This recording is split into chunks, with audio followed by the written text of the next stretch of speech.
You ever feel like the world is pulling you in 100 different directions, leaving you exhausted, overwhelmed, and just done? Yeah, we've all been there. But what if I told you there's a way to take back control, not by escaping the chaos, but by mastering it? Sounds bold, right? Well, stick with me, because today we're diving into 5 Stoic exercises for daily mental well-being, ancient practices that are shockingly practical for modern life. And no, this isn't about sitting on a mountain meditating all day or burying your emotions under a Stoic mask. It's about learning how to stay calm in the storm, how to face challenges with grit, and how to create a mindset that works for you, not against you. By the end of this video, you'll have tools that you can start using today, tools that will shift your perspective and transform how you handle stress, uncertainty, and even your own inner critic. So, if you're ready to stop reacting and start thriving, keep watching. Trust me, this might just change the way you approach life. Number 1. The discomfort drill. Let me ask you something. When was the last time you were truly uncomfortable? I don't mean stuck in traffic or scrolling through awkward vacation photos of your coworker. I'm talking about raw, inescapable discomfort, the kind that makes your brain scream, "Why am I even doing this?" If you can't remember, that might just be the problem. And no, this isn't about some masochistic quest for suffering. Hear me out. We live in a world that glorifies comfort. Heated seats, same-day delivery, algorithms that know what you'll binge-watch before you do. It's all designed to make life easier. But here's the kicker. The easier life gets, the harder it feels to handle even the tiniest challenges. You know the type, panicking because the Wi-Fi is slow or falling apart, when plans don't go exactly as expected. We've all been there. That's why I want to introduce you to something that's as simple as it is revolutionary: the discomfort drill. Now, I know what you're thinking. Why on earth would I go looking for discomfort when I've spent my whole life avoiding it? Trust me, this isn't about becoming a monk or signing up for a 4 a.m. boot camp. It's about taking small, controlled steps to retrain your brain, to teach it that discomfort isn't the enemy. You see, discomfort is like a workout for your mental toughness. Just like lifting weights strengthens your muscles, leaning into life's little hardships strengthens your resilience. Here's how it works. Pick one thing, just one, that makes you squirm a little. Maybe it's taking a cold shower, skipping your daily latte, or, brace yourself, leaving your phone in another room for an hour. Do it every day for a week. It'll feel weird at first, almost laughable, but that's the point. You're building a new baseline, one tiny discomfort at a time. Let me tell you a story. A few months ago, I decided to embrace the dreaded cold shower. The first morning, I stood there, hyping myself up like I was about to skydive. The water hit, and I swear I questioned every decision that led me to that moment. But then, something strange happened. By day 3, it wasn't so bad. By day 7, I started to feel proud. I'd taken control of something my brain told me was unbearable. And you know what? That feeling carried into the rest of my life. Tough emails, no big deal. Unexpected curveballs, bring it on. This isn't just about cold showers, though. It's about reclaiming your power over the things that make you squirm. When you embrace discomfort in small doses, you start to realize that most of life's challenges are manageable. It's not about being fearless, it's about being prepared. So here's my challenge to you. Try the discomfort drill. Pick your thing, commit to it, and see how it reshapes your mental landscape. This is about more than resilience. It's about showing yourself that you're stronger than you think. Your space, your peace, and your dignity. They're waiting on the other side of that first cold shower. Go on, take the plunge. Number 2, radical ownership. Check. Let's cut straight to it. Most of us are experts at pointing fingers. It's not entirely our fault. Blame feels good in the moment, doesn't it? Your coworker dropped the ball, your partner didn't listen, or that driver, totally clueless. But here's the thing. What if the one person standing in the way of your peace is, well, you? I know that stings a little, but stick with me, because this isn't about guilt-tripping or beating yourself up. It's about stepping into a kind of power most people don't even realize they have. Now you might be thinking, wait, are you telling me I'm responsible for every bad thing that happens to me? Nope, not at all. Life throws curveballs we can't control. Rude bosses, unpredictable weather, global pandemics. But here's where it gets interesting. You always play a part. Whether it's how you react, what you allow, or the boundaries you don't set, there's almost always a piece of the puzzle that's within your control. And that's where the radical ownership check comes in. We've all been in that situation where something goes wrong, and we immediately start cataloging who's at fault. Maybe you're running late because your partner took forever to get ready, or maybe your team bombed a presentation because no one understood the instructions. You know the type of frustration I'm talking about, the kind that bubbles up, making you feel like the world is out to get you. But here's the kicker. What if, instead of dwelling on what others did wrong, you stopped and asked yourself, what was my role in this? Here's how it works. The next time you hit a snag, resist the urge to rant or point fingers. Take 5 minutes, yes, just 5, and honestly, dissect the situation. Could you have left the house earlier instead of waiting until the last minute? Were the instructions as clear as you thought they were? This isn't about letting others off the hook. It's about owning your piece of the puzzle. Because when you do, you shift from being a victim of circumstance to the author of your own story. I learned this the hard way a few years ago. I had just wrapped up a project at work, one that I thought was rock solid. But when the feedback came in, it was brutal. Apparently, half the team had no idea what the deliverables were, and the timeline was a mess. My first instinct? Blame them. They should have asked questions. They should have been paying closer attention. But after a very long walk, and maybe a few choice words to myself, I decided to take a radical ownership check. I realized I'd sent out instructions buried in a wall of text, assuming everyone would catch the important stuff. I hadn't followed up or clarified. Yes, they had a role, but so did I. The next project? Total game changer. I stripped my communication down to bullet points, scheduled quick check-ins, and made sure everyone was crystal clear on their tasks. And you know what? It worked. The satisfaction of turning a problem into a solution far outweighed the temporary high of blaming someone else. This isn't about perfection, it's about empowerment. Taking ownership doesn't mean you're responsible for everything. It means you're responsible for your part. It's about reclaiming your peace by focusing on what you can control and letting go of what you can't. It's saying, I've got this, instead of waiting for someone else to fix it. So here's my challenge. The next time something goes sideways, take a radical ownership check. Ask yourself what role you played, big or small. Then take one step to do better next time. This isn't about blame, it's about power. Your peace, your growth, your ability to own your life. They start with one simple question. What can I do differently? That's not weakness, that's strength. And you've got it in spades. Number 3. Epictetus's 5-minute emotional audit. Let's be honest, emotions can hijack our brains faster than we'd like to admit. One moment you're fine, and the next you're spiraling because someone cut you off in traffic or left you on red. It's infuriating, isn't it? That little thing snowballs, and suddenly your entire day feels like it's been derailed. But here's the wild part.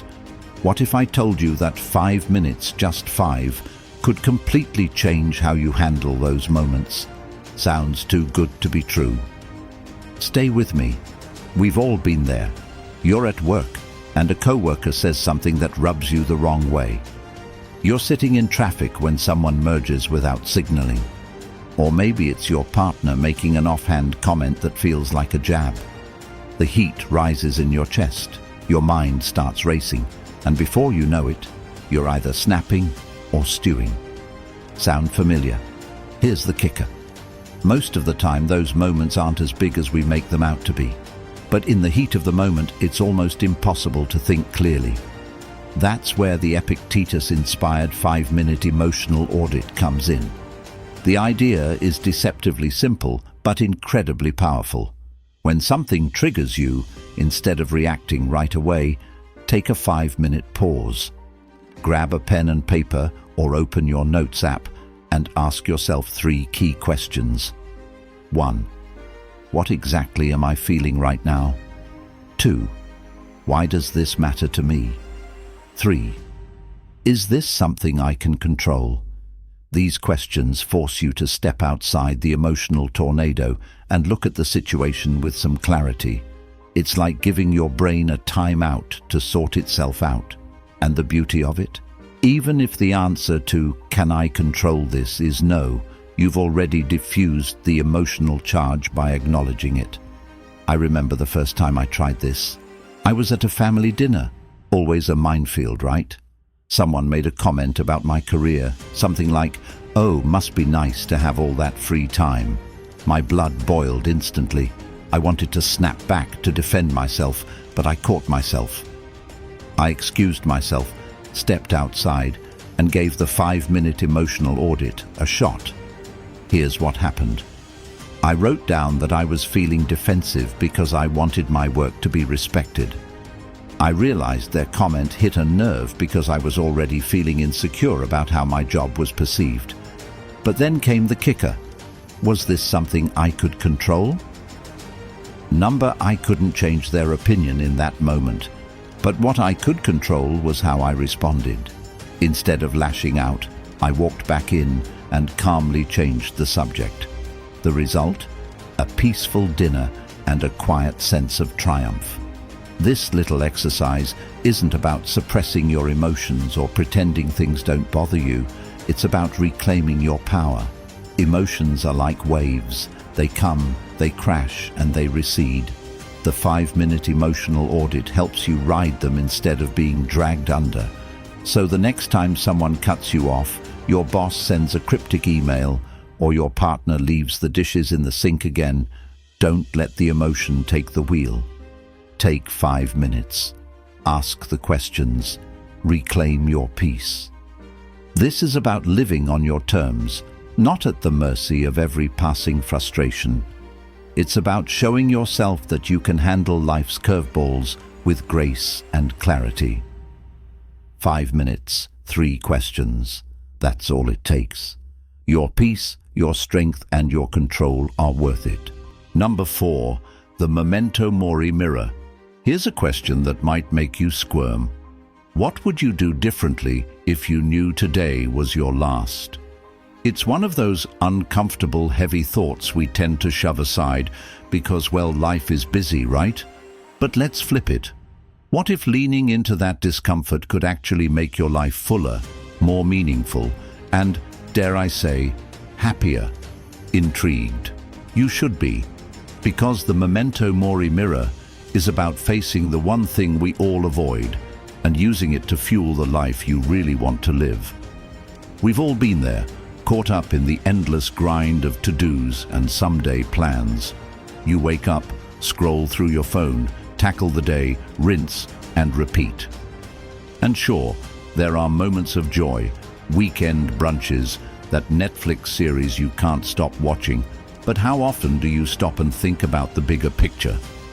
Or let me put it this way, when was the last time you asked yourself, am I living the way I want to be remembered? Yeah, that one hits different, doesn't it? The memento mori mirror isn't about being morbid or dwelling on the inevitable. It's about perspective, staring life's most uncomfortable truth in the face and letting it remind you what truly matters. The idea comes from an ancient Stoic practice called memento mori, which translates to "Remember you must die." Sounds grim, but here's the twist. It's not meant to depress you, it's meant to wake you up. Here's how it works. Every morning, take a moment to look in the mirror and ask yourself 3 questions. 1. If today were my last, would I be proud of how I'm living? 2. Am I spending my time on what truly matters? 3. Is there someone I need to forgive or thank before it's too late? It's simple, but I won't lie. It's not easy. It takes guts to stare yourself down and confront the gap between the life you're living and the one you want. But that's the point. It jolts you out of autopilot and back into intention. I started doing this a year ago after a close friend of mine passed unexpectedly. It was a gut punch, a stark reminder that tomorrow isn't promised. The first time I tried the Memento Mori mirror, it was uncomfortable. Scratch that, it was brutal. I realized how much time I was wasting worrying about things that didn't matter. Petty arguments, endless social media scrolling, chasing approval from people whose opinions didn't even align with my values. But something shifted. I began making decisions differently.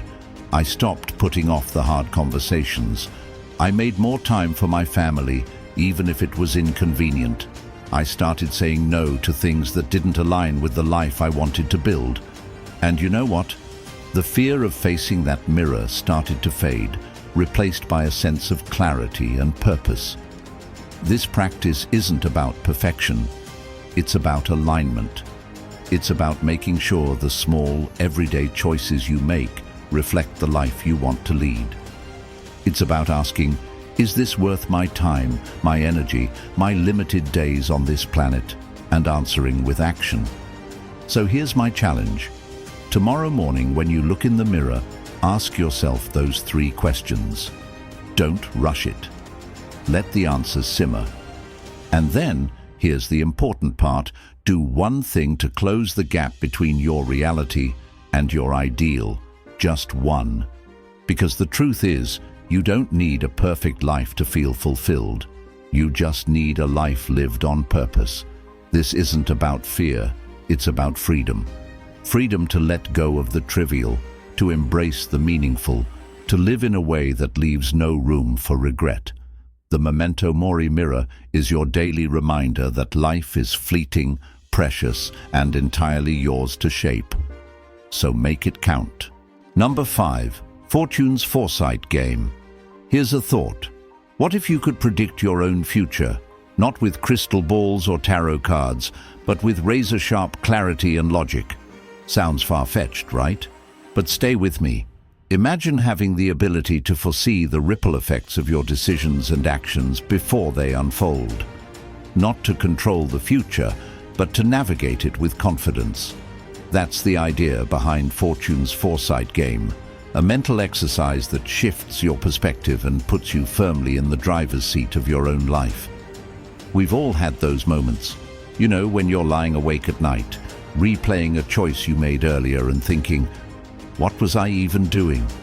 Maybe you spoke out of turn in a meeting, ignored a friend's call, or took on one too many commitments, thinking you could handle it.